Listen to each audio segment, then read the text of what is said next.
ว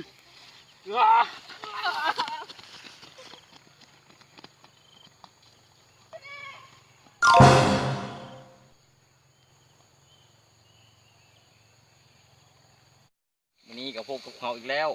กับทีมงานบ้านว่าสันแหละซึ่งว่ามื้อนี้เราจะได้มาซอกอันใดนั้นในป่าแห่งนี้ไปท่าเบิ้งกันเลยว่าเราจะซอกอันใดเนาะถ้าได้อันใดก็จะเฮ็ดอันนั้นให้เบิ้งแต่ถ้าบ่ได้ก็บ่ได้เฮ็ดเนาะไปซอกกันเลยไปโอเคไปนำหน้าทำแหละ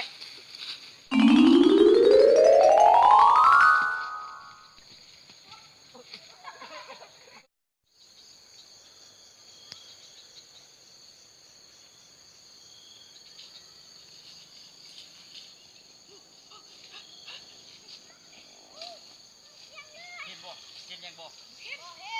จะได้กินบ่มื้อนี้นะบ่มีหยังอยู่ในพุ่มไม้รัดมันบ้าเปล่าเนี่ย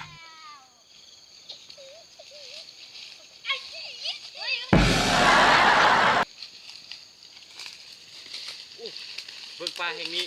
คือมีแต่บ้องให้เบิ่งแม่แม่นบ้องยังหั่นบ้องกัญชาสงสัยเขามาเล่นมาแถวนี้แน่ๆเลยอ่ะ เบิ่งดูแม่มีแต่กระตุกเลยบ่หั่นโอ้มันเขามาเล่นมาแถวนี้บ่หั่นเบิ่งดู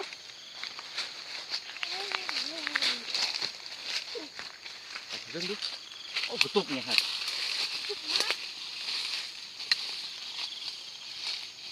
เอาฮะยังไงเอามาปะไว้นี่นี่ผมมีเจ้าของเอาไปแล้วไหมไปเล่นว้าย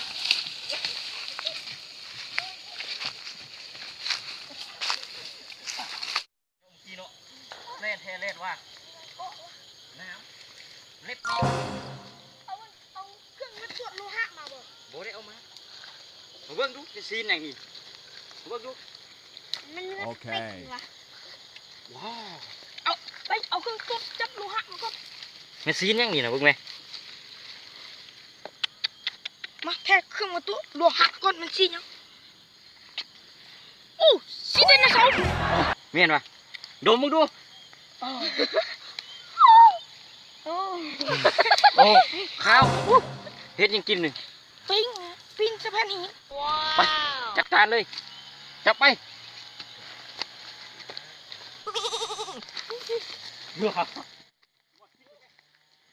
เอาแล้วเนาะวันนี้เราก็ได้เหตุการณ์เอื้อบซีนเรียบร้อยแล้วเราจะเหตุการณ์ปิ้งใส่แผ่นหินนี่เนาะที่เราเกี่ยมไว้ดังไฟลุกเมื่อกี้เลยเนาะจัดไปปิ้งมาคำแล้วตอนนี้น้อยตุยกำลังจะปิ้งซีนน้อยตุยนี่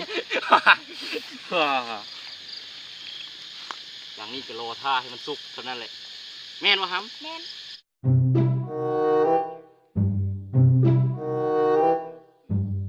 ตอนนี้เขากระท่ายจนมืดแล้วซีนที่เขาปิ้งก็ยังบ่สุกเนาะเอาคนเอาปุ๊มีเครื่องตรวจจับโลหะเนาะเบื้องนี้เนาะคือซีนที่เขาปิ้งไว้ซีนยังเกาะไดโนเสาร์ซีนไดโนเสาร์วันนี้นะมึงดูมันสุกหรือบ่ยังแค่ดูแท้มึงดูมันสุกหรือบ่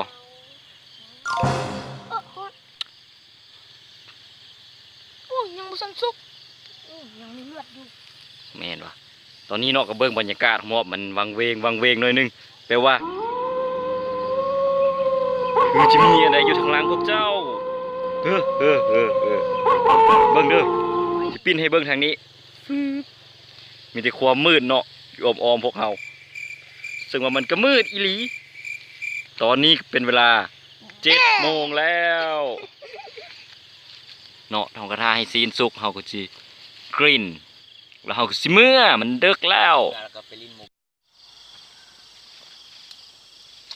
ขาดเป็นดาราตอนนี้ซีนของเราก็คือซีสุกแล้วเราก็จะได้เมื่อแล้วก็ไปกินเลยดมมึงดูหอมบ่ดมมึงรู้นะดมเลยนะเบนเอาแล้วเนาะตอนนี้สู่ขั้นตอนการกินกันเลยซีนไดโนเสาร์เป็นจังใดลองมากินดูซีนไดโนเสาร์แซ่บบ่ เอาให้บักจอยกินแม่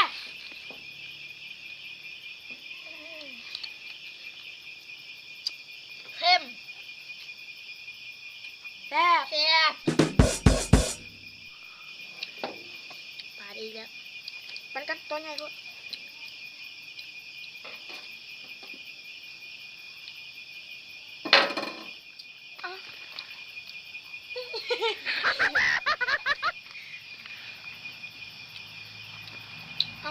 เอามาคนนี้